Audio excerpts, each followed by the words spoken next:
महाभारत काल में एक से बढ़कर एक युद्ध हुए थे और ऐसी कई घटनाएं घटी जिन्हें बहुत कम लोग जानते हैं। ऐसी ही एक रोचक घटना महाभारत के दो महारथी योद्धाओं के बीच घटी थी जिसके बारे में शायद कम लोग जानते हैं। दोस्तों, ये कहानी आपको दंग कर देगी। यह कहानी खतरनाक, साहसिक और बड़ी ही रोचक है, जिसमें दो बड़े योद्धाओं के बीच युद्ध हुआ था, जिनमें से एक थे महारथी कर्ण और दूसरे थे वीर बर्बरीक। इस दो योद्धा का युद्ध बहुत बड़ी घटना थी, जिनकी शक्तियों के समक्ष तीनों लोकों के योद्धा भी टिक नहीं सकते थे। महारथी कर्ण के कवच कुंडल को देख देवता और दैत्यों के भयानक अस्त्र भी अपना मार्ग बदल देते थे, और दूसरी तरफ बर्बरीक, जिन्हें भगवान शिव से कभी खत्म न होने वाले 3 अमोघ बाण मिले थे, और कहा जाता था कि वो मात्र अपने 3 अमोघ बाण से पूरे महाभारत युद्ध को समाप्त कर सकते थे। कहा जाता है जिन्होंने अपने पितामह भीम को भी परास्त कर दिया था। इनको ही कलियुग में खाटू श्याम जी के नाम से पूछते हैं। तो आखिर ऐसा क्या हुआ था जिसके कारण बर्बरीक और महारथी कर्ण के बीच युद्ध हुआ था? इसी युद्ध में कर्ण के कवच की परीक्षा हो गई थी। दोस्तों, ये बात उस समय की है जब पांडव अपने अज्ञातवास को छुपकर काट रहे थे। तब भगवान श्री कृष्ण के साथ अर्जुन घटोत्कच के पास उनके वहां होने वाले महाभारत युद्ध का प्रस्ताव लेकर जा रहे थे। तब उन्होंने देखा कि उनके पीछे कौरवों का गुप्तचर लगा हुआ है। वो गुप्तचर कौरवों के वहां संदेश लेकर जाता है और उसके पश्चात दुर्योधन पांडवों के अज्ञातवास को भंग करने के लिए घटोत्कच की गुफा की तरफ चल पड़ते हैं।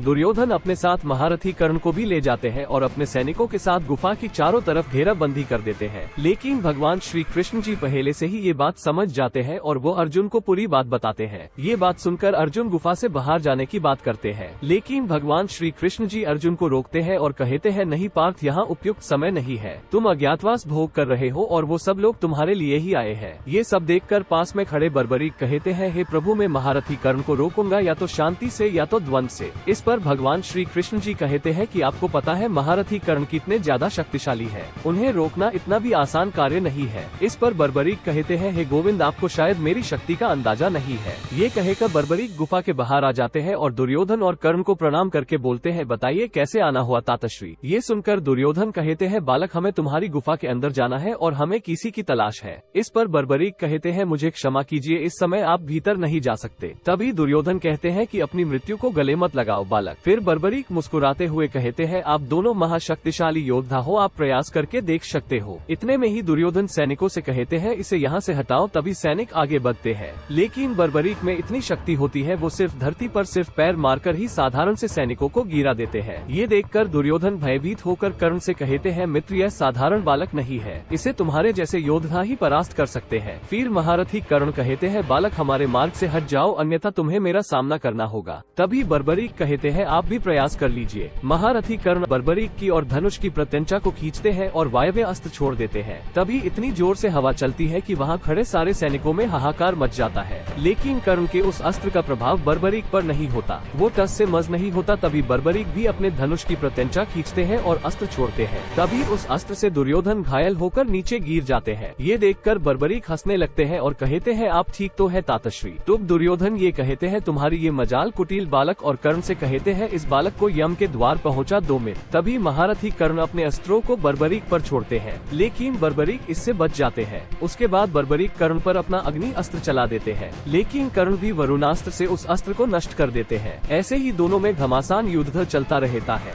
दोनों ही वीर एक दूसरे पर भयानक दिव्यास्त्रों का प्रयोग करते हैं। उसी बीच बर्बरीक दुर्योधन पर अपना घातक अस्त्र चला देते हैं, लेकिन कर्ण अपने दिव्यास्त्रों से उस अस्त्र को नष्ट कर देते हैं। तभी बर्बरीक कहते हैं, हे एमग्राज, अब ये बाण संभालो, इस बाण को कोई भी योद्धा अपने अस्त्रों से नहीं रोक सकता। तभी बर्बरीक दुर्योधन की तरफ अपना दिव्य अमोघ बाण छोड़ देते हैं, लेकिन महारथी कर्ण अपने अस्त्रों द्वारा उसे रोकने का प्रयास करते हैं, लेकिन उसे रोक नहीं पाते हैं और वो अस्त्र दुर्योधन की ओर बढ़ने लगता है। ये देखकर महारथी कर्ण स्वयं दुर्योधन के सामने आकर खड़े हो जाते हैं। फिर जब वो दिव्य अमोघ अस्त्र कर्ण से टकराने वाला होता है, तभी उनका दिव्य कवच प्रकट हो जाता है और उस कवच से टकराकर वो बाण नष्ट हो जाता है। ये देखकर बर्बरीक को आश्चर्य होता है और मन ही मन सोचते हैं, ये कैसे संभव हो सकता है? इस दिव्यास्त्र को तो केवल इंद्र का वज्र ही रोक सकता था। तभी दुर्योधन कहते हैं, ये भगवान सूर्य की अभेद अमृत से निर्मित दिव्य कवच है, इसे तीनों लोकों में कोई भी योद्धा तोड़ नहीं सकता। तुम्हारा हर प्रयास विफल हो जाएगा बालक। तब बर्बरीक क्रोध में आकर भगवान शिव का स्मरण करके एक साथ अपने उन तीनों अमोघ शक्तिशाली बाण छोड़ने जाते हैं। इतने में ही वहाँ पर भगवान श्री कृष्ण आ जाते हैं और वो बर्बरीक से कहते हैं, पुत्र, तुम इनके मार्ग से हट जाओ, इन्हें देखने दो जो भी भ्राता दुर्योधन देखना चाहते हैं। तभी दुर्योधन और कर्ण अंदर जाते हैं, लेकिन वहाँ पर उन्हें कोई भी नहीं मिलता, क्योंकि भगवान श्री कृष्ण ने अर्जुन को अपनी माया से अदृश्य कर दिया था। दोस्तों, आप क्या मानते हैं, यदि